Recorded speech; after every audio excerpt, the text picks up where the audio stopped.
Welcome, you guys. It's Empower You Know It, man. I have another exclusive interview. Mr. Williams here, man. He is a wealth of knowledge. You've been doing this before I was born, right? That's what we established. And he has done a lot for this city and wants to continue to do it. That's why you're running for re-election. So you've been 30 years as a assessor. You've been in city government for another 20 years. So we're talking about 50 something years, right? You was a ranger, I'm hearing, right? I worked for the Forest Service when I was in college. Yeah. And some of the challenges there was that you're in the country, you don't see anybody, and you're on horseback for 10 days. Crazy. And 4 days, you get 4 days off. Yeah. So Dillard University, graduated. University, in accounting. Okay. And you've done so much, and you've been here forever. My uncle talks highly about you. Just FYI. Thank you. And so these questions come straight from the community. Okay. I try not to put my own bias, and I try not to ask my personal questions. So I asked the community to give me a few questions, and they gave it to me. And these are the questions from them. Okay. All right. Let's get into it. All right. So the first question, they want to know, a community member, why is the assessor, and this is what they're asking, why is the assessor's office changing property ownership records to business names instead of showing who really owns it? So they're basically saying, like, how is properties in business names and not personal people's names?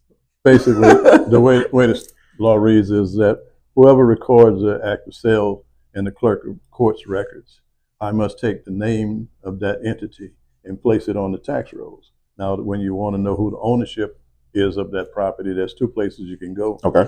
One is to city, Bureau of Revenue, and then you can see who the owner is from there because it's on their records. Okay. Or if it's a corporation, you can go to the Secretary of State and pull up the name of the corporation, and you'll see who the owner of the property is, as well as who is the attorney that represents them.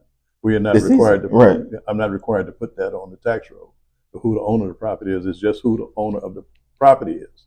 That's what we record on our record. And you just gave them two different ways if they really want to dig and find out. Just go two different ways you can find out who owns the property. And that's correct. Mm-hmm. Well, what the name of the business is, because the businesses they may be doing, it could be Errol Williams LLC, but I may be doing business as Joe's Pool Hall. But the thing is that the LLC is what's on the record. Right. Okay, and Joe's Pool Hall would not be the name I put on the record.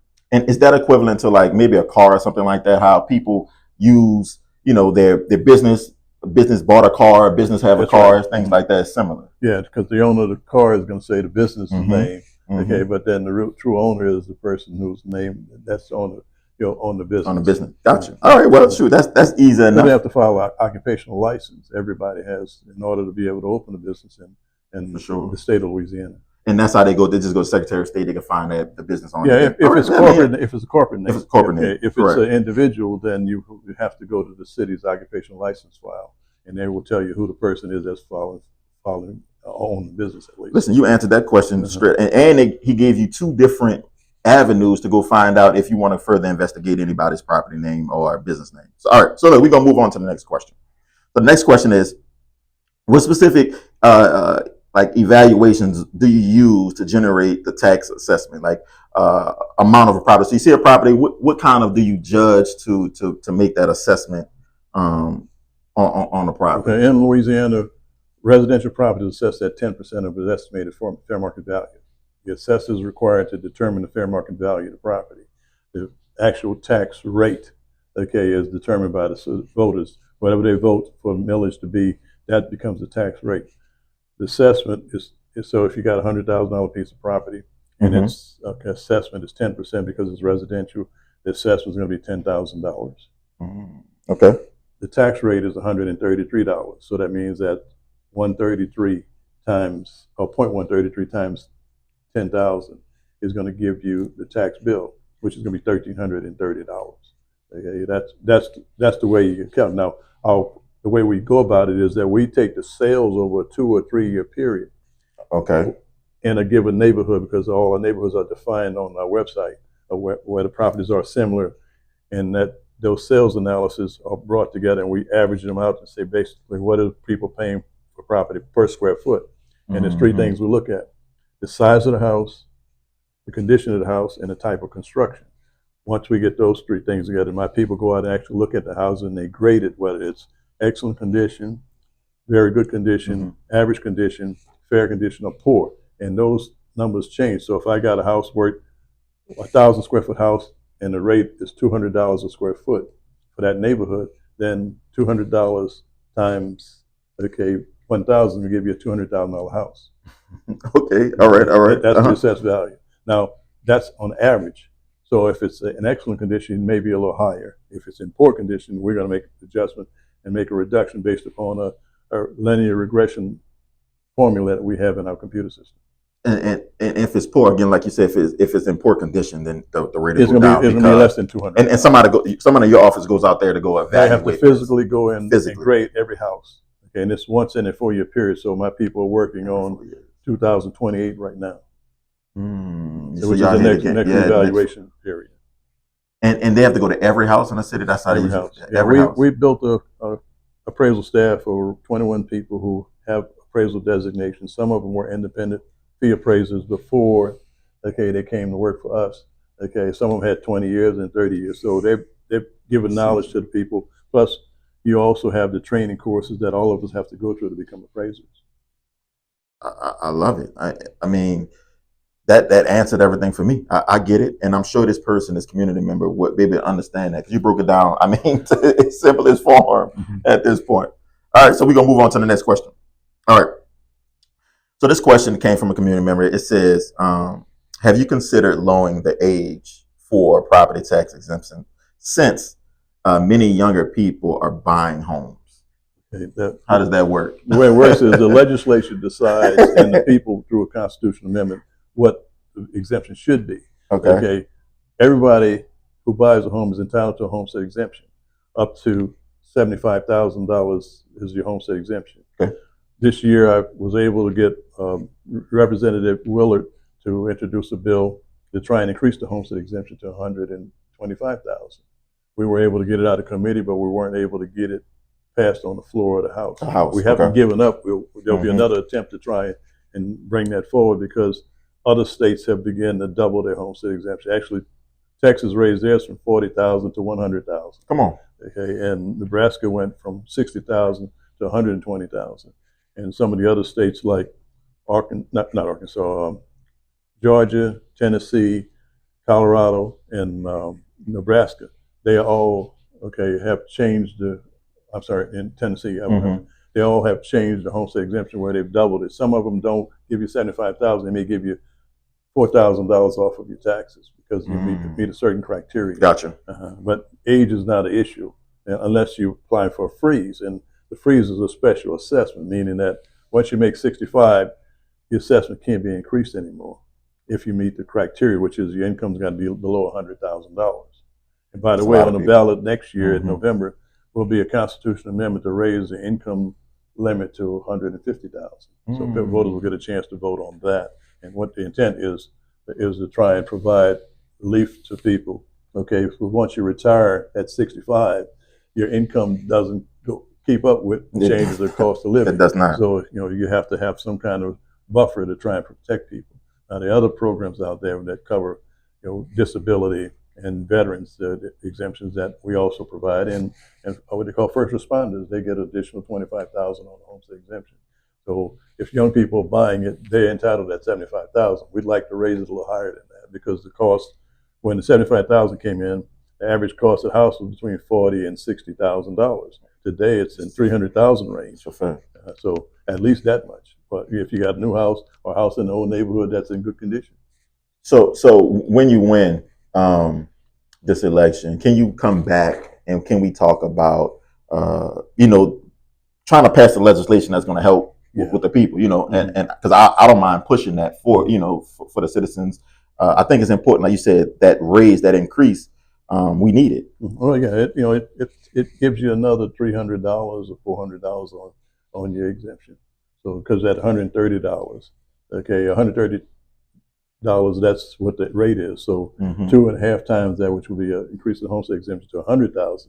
Okay, that would give you $300. Now, if you get $125,000, then you get $600 off of your, But the cost of insurance has caused Yes. The cost of living to go up because insurance is we either take it or you don't have it. Okay, here you at least you got a voice. You can tell the legislature, here's what I like to do. The legislature can tell the insurance company what to set the rates at. Right. Okay, but in the case of what your taxes can be set at, that can be controlled by the legislature and the voters of our city. Listen, I'm on board, and I might help push that next election cycle because I think it's important. So we're gonna jump to the next question. Somebody wants to know, and mind you, a lot of people are ignorant to, including myself, right? And to what the assessor does, how does that work, what's going on. This person wants to know, where does property tax money go? Okay, that's the easy one. That's easy. What happens is on the back of a tax bill, we list everybody who gets a piece of the pie. The assessor's office produces $745 million in property taxes. 1/3 of that goes to the city of New Orleans. 1/3 of that goes to the school board. Mm-hmm. The other third is divided between the Sewage and Water Board, the Levy Board, okay, the Audubon Institute, okay, and DDD, the different, that's a special tax agency, but different agencies, all tax recipient agencies. Even City Park gets a piece of the pie. So it's distributed to all the different agencies around. Parkway Parks, Recreation, they all get a piece of that pie. Parks and Recreation don't fall under the city of New Orleans. They have dedicated villages. The library has a dedicated village. So that means that the 5 mills that they did for early childhood education recently, that's another dedicated millage. That's all within that $130 rate. When you break it down, but the biggest recipients are school board, city, Sewage and Water Board. And they can check that out on the back of their bill. On the back of their tax. It's on the back of the bill, and anytime you pull up, if you went to the city's website, you will be able to see, okay, the information how the millage rate gets distributed. Now, they don't tell you exactly how the money, what they actually receive, but but based upon that rate, that's the way it's distributed. All right. Because listen, I didn't know that, so I'm glad the viewers would now understand. Just go look at the tax bill. If you own a house, go look at the bill. You can kind of see where it goes. Oh yeah, the key thing is it provides services that we all take for granted. Okay. All right. So this question, we're gonna move forward. So this question, it's about, and I didn't even know what this was. I had to go look it up. Right, it's about Section 150-77. So they're talking about paperwork and how do you fill it out correctly. Do you know? I mean, I looked it up myself because at first, but then it deals with adjudicated property. Adjudicated property, and correct. Adjudicated property is property that was offered at tax sale. Yes, sir. Okay, and nobody bought the tax bill. Yes, sir. Okay, so that's a tax collection issue. Assessor doesn't control that or have anything to do with that. All he does is give them the name of who the property owner is.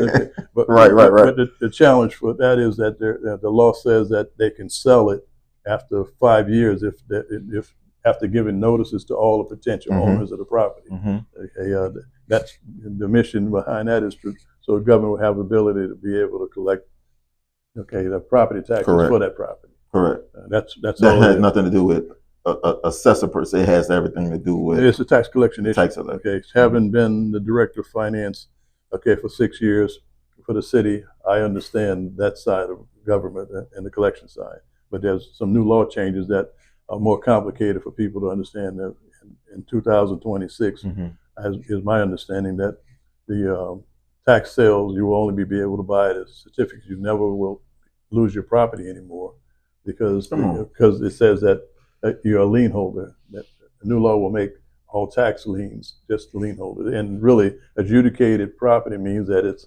the city is the lien holder on your property. Wow. See, that's something I didn't know. All right, man. We only have 2 more questions, Mr. Williams, so we're going to get into it. All right. So the first question is from a community member. It says, people's property taxes keep going up, and it's making it harder for folks to afford their homes. What is your office doing to try to make it more fair or make it affordable for because everything is going up and they're not getting paid more. So first they have to realize that the assessor's primary role is to determine what the value of your home is. For sure. Okay. Now the law says that assessors can be 10% higher than what it's worth or 10% lower. Okay. 76% of the sales that come through my office indicate that my assessed values are below what the market value are. but I'm within the 10%. Every year, the assessors are evaluated by the Louisiana Tax Commission to make sure we comply with the law. Okay, to try and provide some protection. I've had two things I've tried. One was, 2 years ago, we tried to get, the legislature, and we got it on the ballot, but it failed by 7,000 votes, and that was that the assessor can't raise your assessment more than 10% in a given year. Texas has that program on residential property, and in Arkansas says you can't raise it more than 5% in any year, so you won't see any huge increases in the process. The biggest problem we had when we changed over was trying to get the tax roll accuracy right. Once we got that, the accuracy, size, and condition, and things like that right, was trying to make sure that we brought properties up to what the fair market value is, because when I came into the assessor's office, they were all over the place. I mean, I can have two houses next to each other, and one would be on for $200,000, the other one would be on for $300,000, and they're the same house. Right. Some people saw steep increases in the, but here you shouldn't see any substantial increases. Matter of fact, you're probably going to see a substantial number of people got a small reduction this year because our averages show that values are going down. In certain neighborhoods. Now on the condominium side, the values on condominium values have dropped substantially. So we don't see that you don't see the spike. The biggest thing you have to worry about is, did you get everybody treated equitably across the board?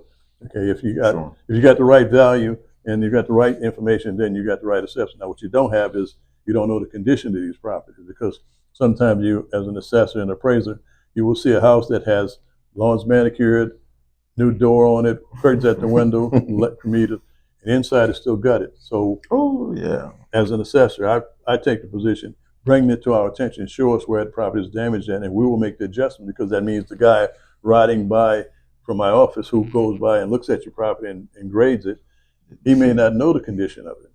And that's important, because the condition is a key variable in value in the property. But then sometimes you look at the front of the house, and in the back of it's falling apart. So those things that we're not allowed to walk in your yard and see what's going on all around the house unless you invite us. So so our mission is to try and make sure we get it right from the street. If I got it right from the street, and there's no condition issues, then my values are going to be in the ballpark, and it shouldn't be increased more than what the market value is. But market value is agreement between a buyer and a seller, on price. And it may vary. Now, case in point would be, if for successions, we see more successions selling for less than what the market value is, because people want to get their hands on the money as quickly as possible. Absolutely. That's usually what happens. Now, here lately, we've had more properties listed for sale. It's more of a, what they call it, a seller's market, because the buyers are not having, buyer's market. Buyers are the one sitting there holding it, and they can't seem to get nobody to buy it, because I've had some properties that have been sitting there for almost 2 years. Sometimes the price is too high. That too. But then if people get in the ballpark and do the averages, in our website, we provide information where you can go from the aerial photos and look at every sale that has occurred in the neighborhood over the last 3 years. And you get that, you can get an idea what the property's worth in your neighborhood if you're planning on selling it. Gotcha. Planning on buying it. Is there a way, if you make a decision on what it is, can they ask you to re-look at it? Well, people come in all the time. Sometimes it's more about their personal financial needs and not necessarily the value of the property. We're going to look at the value of the property. If you bring me evidence showing that we're wrong, I put through more change orders than any assessor in the state. Because my belief is that it's a computer model. The model presents of expected value based upon the conditions. But then we don't know all the conditions. Sometimes I'm looking at ceilings in houses where we got water coming in, or the floors are cracked and stuff like that, and that's not average. So that means we have to try and make some adjustments to those, and we do. That's why during the opening of the rolls, I encourage people that if you disagree with the value, file an appeal. And the reason why I say that is because there's somebody else independent of us, another appraiser is going to look at it and see what he thinks. And if you don't like what he does, you got another level to go to the tax commission. Their appraisal staff will look at it and say, hey, this is what we think is worth, and I got to live with whatever value comes out of it.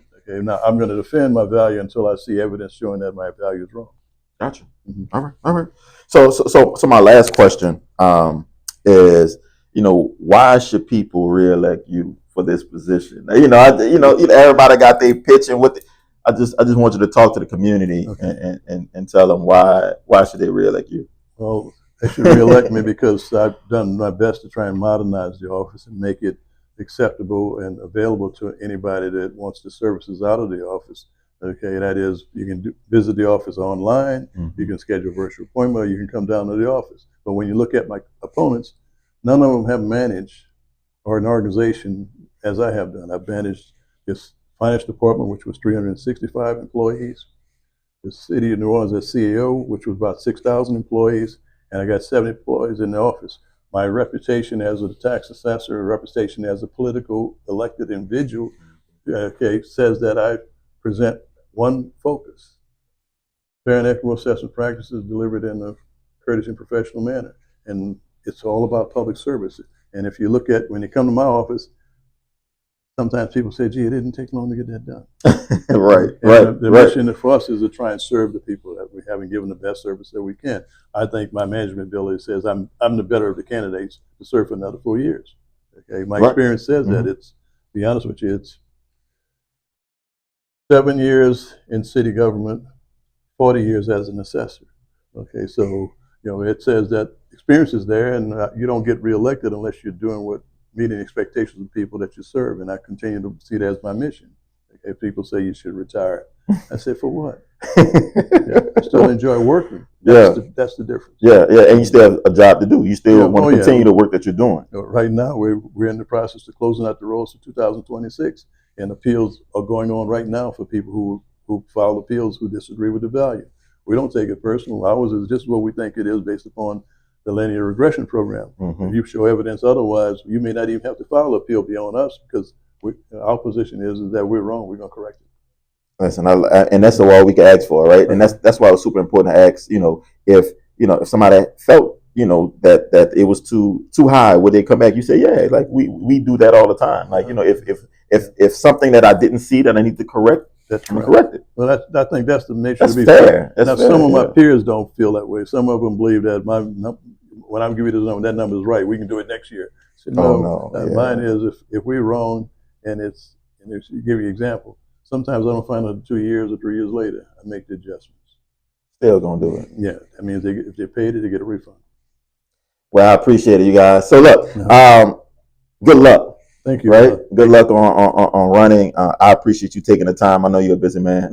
I appreciate you taking the time and sitting down and talking to them, because we never really get to talk to the assessor, So this is a perfect opportunity for them to get to know you a little bit better. Most of my questions come in Walmart, Sam's, Costco's, people on the street. Right. Okay, that's what it's all about. You got to be able to understand that a lot of people don't know, and you have to continue to try and educate them how the process works. Well, I appreciate you again.